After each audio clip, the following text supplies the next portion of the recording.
I'm Dr. Jim Preddy. This is how the shoulder works.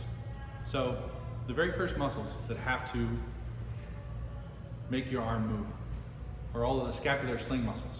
And their job is to make sure that the scapula doesn't move. If the scapula moves, then your arm can't move the way it's supposed to. So you have this group of muscles that doesn't do anything except hold this still.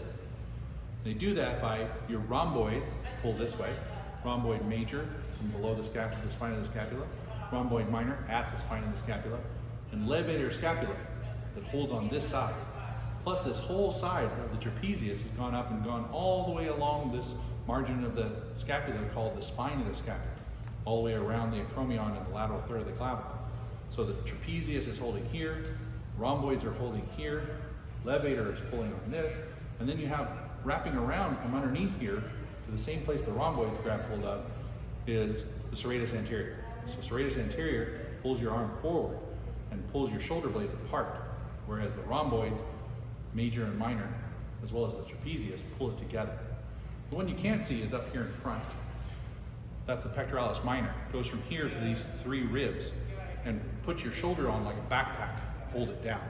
So when all these muscles hold this still, that's the scapular sling muscles.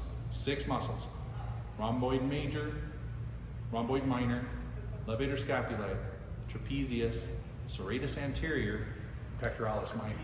They all hold this very still. Then you need to move your arm. But the first thing you need is for it to stay inside the socket. So like a claw, your sits muscles, supraspinatus, infraspinatus, teres minor, and subscapularis, all of them reach out and hold on to the humerus like a claw and hold it into the socket. Okay, they grab on the top, on the back, and also on the front in order to hold it inside the socket.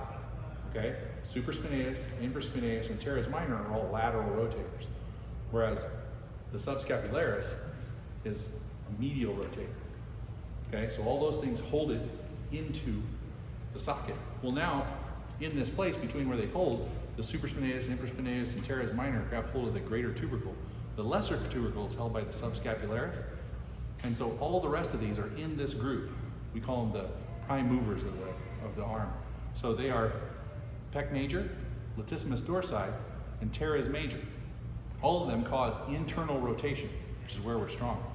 The pectoralis major causes flexion, whereas the teres major, coming from back here, and the latissimus dorsi, they cause extension at the shoulder joint.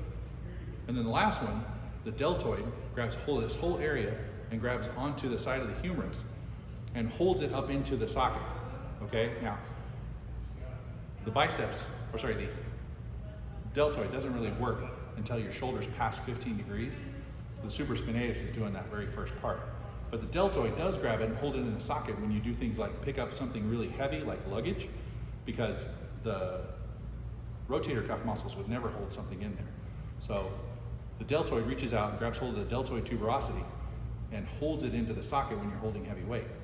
Now, the front deltoids cause flexion, the side deltoids cause abduction, and the rear delts do extension of the humerus.